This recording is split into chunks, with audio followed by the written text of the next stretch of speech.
Level 1. The detainee. You don't know what day it is. You stopped counting after the first 1,000. The calendar in your head broke somewhere in year 5. You are ISN 742. Internment serial number 742. Not a name. You had a name once. Ahmed. You repeat it every morning to make sure you don't forget. Some mornings it takes longer to remember. It's 2024. You've been here since 2003. You were 24. You're 45 now. You've spent more of your life in this 8 by 6 foot box than anywhere else.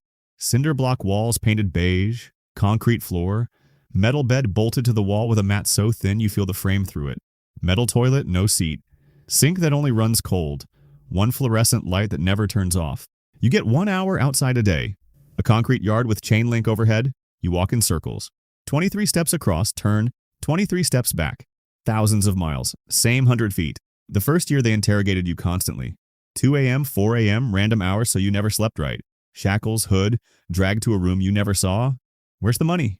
Who else was involved? What were you planning? You told the truth. Taxi driver in Kabul.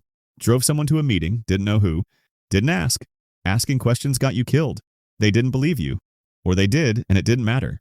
They made you stand. Hands chained to the ceiling, feet to the floor. After an hour, your legs shake. After 6 hours, you're hanging from your wrists, shoulders screaming, and you'd say anything. So you did. Made up names, places, plots. Whatever they wanted, they wrote it down. Used it to keep you here. Year 3, hunger strike. Not to die. To be noticed. Day 28, you weighed 93 pounds. They strapped you to a restraint chair. Metal straps everywhere. A doctor threaded a tube up your nose, down your throat. You gagged, choked, felt like drowning. Liquid nutrition. You vomited. Came up through your nose, burned. They didn't stop. Twice a day, 11 weeks. You gave up. Not because you chose to eat, because you couldn't take the tube. Year 6, you saved pills, took them all. Woke up in medical. They put you on suicide watch. Empty cell, no mattress, lights that never turn off. Camera watching every second. 9 months. When you came back, nothing changed. Still ISN 742. Still no trial, still here. You have a lawyer. Seen him 4 times in 12 years. He says there's hope. You don't believe him. Every year there's a new process. Every year you're still here. Your mother writes letters. She's 73. Half the words blacked out by censors. Your wife divorced you in 2006. Your son was 6 when you left. He's 27 now. You've never met him as an adult. One man here has been detained 22 years, no charges, no trial. You wonder if that'll be you. A guard brings your food, young, new. Yesterday you said thank you. He paused like he'd say something back, then walked away. You pray 5 times a day. Only thing you control?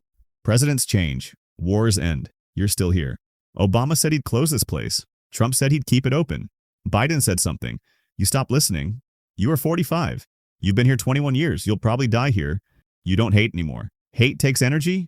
You just exist. Same walls, same light, same day. ISN 742. You try to remember you were Ahmed. Some days it's harder. Level 2, the new guard. You're 20, Army 13 months. Joined because your town had nothing and the recruiter promised you'd matter. You got here a week ago. MP duty. They said you'd guard enemy combatants. Worst of the worst. Terrorists who'd kill you?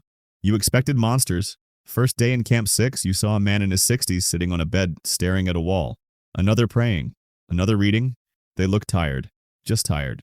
Sergeant Vargas shows you the procedures. Cell checks, food trays, logging. Never make eye contact. Treat everyone like a threat even when they're shackled. Week 2, rec duty. You escort a detainee to the yard. Hands cuffed, ankles shackled. He's maybe 50. Thin. Shuffles because the shackles don't let him walk. You unlock the gate. He stands there looking up at the sky through chain link, then walks. Slow circles. For an hour. When time's up, you cuff him, walk him back, lock the door. You don't know what you expected. But not that. Week 3, cell extraction. Detainee covered his window, wouldn't uncover it. 5-man team, riot gear, shields. Door pops. He's sitting on his bed. Doesn't resist. Team rushes in anyway, slams him down, knees in his back, cuffs him. He doesn't fight, doesn't say anything. You're holding the shield in the doorway. 90 seconds. Done. Sergeant says you did good. You don't feel good. You're not supposed to learn their names. They're ISN numbers. But you've been here 2 months. You recognize faces. The old guy who never speaks. The guy who hums. The guy who says thank you. You're not supposed to respond. But you notice. Tower duty one night, nothing happening. You start thinking, these men have been here 20 years. Some never charged. You thought this was a prison for convicted terrorists? It's not. It's for people someone decided were dangerous 20 years ago. You don't say it, but you think it. You call your girlfriend. She asks how work is. You say fine. Security stuff. Boring. You don't tell her about the cell extraction. Don't tell her some of these men have been here since you were in second grade. 4 months in, you realize you stopped thinking of them as terrorists. You don't know what they are. Maybe some did something. Maybe not. What you know is they're people in cells and you're keeping them there. You tell yourself it's not your job to ask questions, just follow orders. But at night you think about the guy who says thank you. You wonder what he did. You wonder if he did anything. You don't ask. Level 3. The experienced guard. 3 years at Guantanamo, staff sergeant. You run a block in Camp 5. Maximum security. You stopped learning names after year 1. Easier that way? ISN numbers, behavior patterns. Who's compliant? Who's a problem? ISN 674 is a problem. Hunger strike, 42 days. Third strike in 5 years? You're on the force feeding team. 600, cuff him, shackle him, walk him to medical. He knows what's coming. Restraint chair. Strap him in, chest, arms, legs, head. Corpsman threads the tube through his nose. He gags, chokes, eyes water. Keeps threading till it hits stomach. Feeding takes 20 minutes. He vomits halfway through. Comes up through his nose. Corpsman writes, feeding completed successfully. You do this twice a day for 60 days until he gives up. Part of the job. Cell extractions, you don't think about them anymore. Detainee refuses an order, you gear up, go in, pin him, cuff him, drag him out. You've written the reports. Minimal force used. Words don't mean anything. You just write them. 3 suicide attempts in 3 years. 1 hanging, you cut him down, CPR, he survived. 2 weeks later, back in his cell like nothing happened. Another saved pills. You found him during a check. Medical pumped his stomach. Suicide watch 6 months. You're not cruel. You don't enjoy it. But you're not bothered either. First year it got to you. You'd think about what you did. Wonder if it was right. You don't wonder anymore. These men are here for a reason. Your job is security. You do your job. New guard on your block, PFC Morris. You see him hesitate, you pull him aside. Don't engage. Don't make eye contact. They'll get in your head. He nods. He'll learn. They all do. Last week, ISN 529 died. Heart attack, 63. Here since 2002. Never charged. Bagged the body, shipped it out. Cleaned the cell, assigned it to someone else. Incident report. Detainee expired 0347 hours. Remains processed per SOP. You didn't write he'd been asking for a lawyer 15 years. Not your job. Level 4. The interrogator. PhD in psychology. FBI 6 years. Then a contractor offered triple salary to do the same work where rules were different. You took it. Civilian contractor, not military. Means you're not bound by UCMJ. Gray area, useful. 7 years here. 400 interrogations. ISN 912 sits across from you. Mid-30s. Pakistan 2004. Suspected financial facilitator. 19 years here. 14 interrogators before you. You've read his file? 300 pages? You know everything except who else was involved. You start with rapport, offer tea, ask about family. He doesn't answer. Silence is a tool. Most people fill it. He doesn't. You have a binder. Approved techniques, reviewed by lawyers, DOD approved. Sleep deprivation, 4 days. Environmental manipulation, stress positions, isolation, not torture. Legal memos say so. Enhanced interrogation, coercive techniques, language matters. Reports go to Washington. You've been interrogating him 3 weeks. Sleep schedule you control. 4 hours, loud music. 2 hours, move cells. No REM, no deep sleep. Day 12, he's breaking. Slower responses, confusion, fatigue. You ask again. Who moved the money? He gives a name. You write it. Analysis runs it. Doesn't check out. Person died in 2001. He made it up to make it stop. You don't tell him you know. You write. Subject provided actionable intelligence. Report goes up. Pentagon thinks progress is being made. You don't feel good. Don't feel bad either. Your job is extraction. Tools are legal. Lawyers briefed you. What you're doing is authorized. Has to be enough. You've noticed something. Innocent ones break fastest. No information to protect. They crack, make things up. Ones who did something are harder, know the game, trained to resist. You don't write that in reports. 8 months left on contract. You'll renew. Money's good. You tell yourself you're serving your country. Lawyers approved everything. If it was wrong, someone would have stopped it. You tell yourself a lot of things. Level 5, the medical officer, Navy doctor. Medical school to help people, Hippocratic oath. You believed it? 18 months here. Oath doesn't apply? Official job, medical care. Treat injuries, manage conditions. Actual job, assess fitness for interrogation. Check vitals. Determine if they're healthy enough for enhanced techniques. Not asked if it's ethical. Asked if they'll survive. You sign the forms. Clear them. 43 force feedings last year. Tube through nose, down esophagus into stomach. Painful. They gag, vomit, aspirate. You monitor so they don't die. Notes say, procedure tolerated without complication. Not true, but that's what you write. ISN 801, hunger strike 60 days.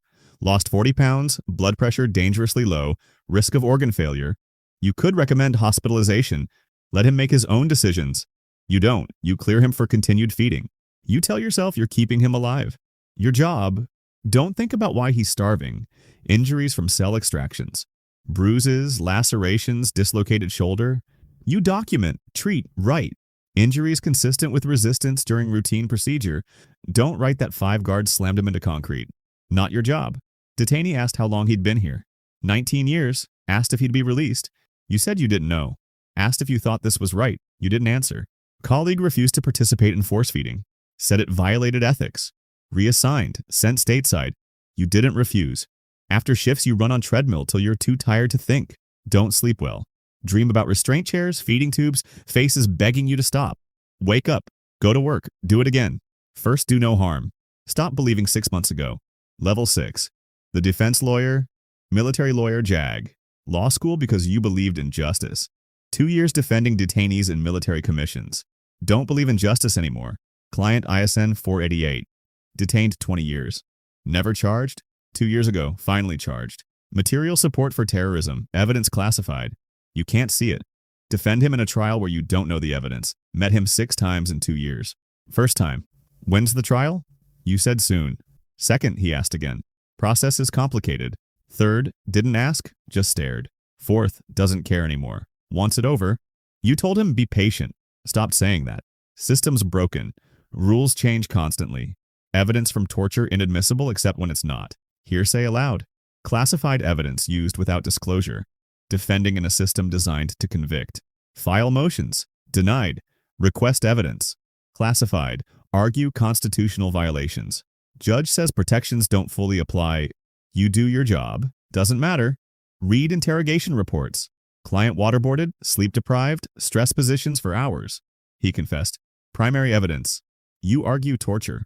Prosecution argues techniques were legally authorized then. Judge hasn't ruled. You know how he'll rule. Other lawyers fighting the same fight. One's worked a case 8 years, no trial date. Another's client died before trial. Heart attack. 20 years detained, never convicted. You all know it's a sham. Can't say it publicly. Keep filing motions, keep showing up. Pretend it means something. Last month, client asked, will I ever get out? You wanted to say yes. Wanted to give hope. You said I don't know.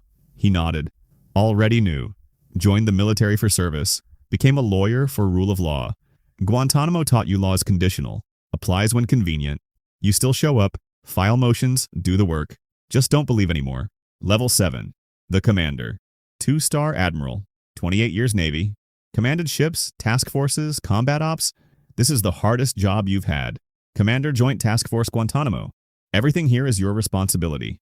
Every hunger strike, suicide attempt, protest, hearing. All on your desk. Didn't ask for this. Assigned. 2 years. 9 months in. Feels like 9 years. Day starts 0500. Briefing. Intel. Detainee status. Incidents. This morning, ISN 643 day 36 hunger strike. Medical recommends feeding. ISN 721 attempted self-harm. Isolation. Psych eval pending. ACLU filed another lawsuit. You approve feeding, approve isolation, tell lawyers to handle it. Move on. Orders from Washington, Pentagon, White House, often contradictory. Ensure humane treatment. Extract intelligence, prevent radicalization, maintain security. You implement. Don't question. Last week a senator visited. Oversight. Toured, saw cells, spoke to guards. Press conference. Guantanamo well run. Detainees treated humanely. You stood behind him. Nodded. Didn't mention hunger strikes, force feedings, suicides. Not your job. Manage facility, not question policy. Authorized dozens of cell extractions. Detainee refuses order. Send the team. Sometimes it gets rough. Sometimes injuries. Review reports. Sign off. Move on. 3 detainees died under your command. Heart attack. Cancer. Treatment came too late. Suicide during shift change found 12 minutes later. Ordered investigations, new procedures. Wrote condolence letters to no one. Filed reports. 500 personnel under command. Most do their jobs. Some crack. Guards request transfers. Medical refuses assignments. Lawyers resign. You replace them. Mission continues. You're not a politician, military officer, follow orders, but you're understanding some orders don't have good outcomes. Guantanamo was temporary. Hold enemy combatants till war ended. War ended. Guantanamo didn't. 30 detainees cleared for release. Cleared, no longer threats. Still here. No country takes them. Congress won't allow transfers. Closing is politically toxic. They sit in cells. Year after year. Cleared but not free. Can't release them, can't charge them, just hold them. Stopped sleeping well. Lie awake thinking about decisions, orders, reports. Tell yourself you're doing your duty. Not sure that's enough. 11 months left. You'll finish. Hand it off. Write your final report. Recommend closing. Already drafted. You know it won't happen. Guantanamo outlasted 4 presidents. It'll outlast you. Last night walked the perimeter alone. Fences and ocean. Thought about the men in cells. 2 decades. Ones who will die there. Guards who spent years watching.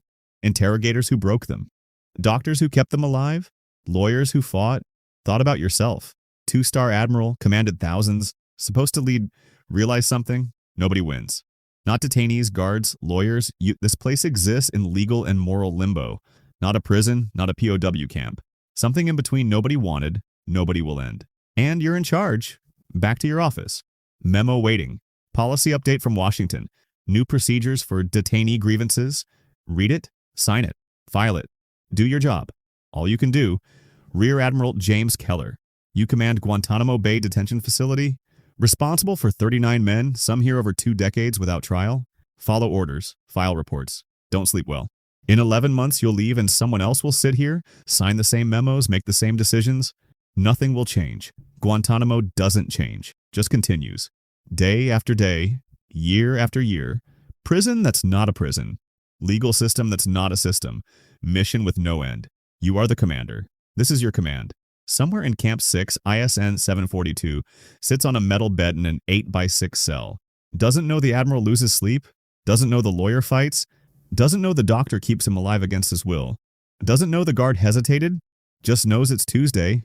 Maybe Wednesday. Not sure. Light never turns off. Walls never change. Tomorrow, same as today. That's what it's like inside Guantanamo Bay. Bottom to top, cell to command, nobody leaves unchanged.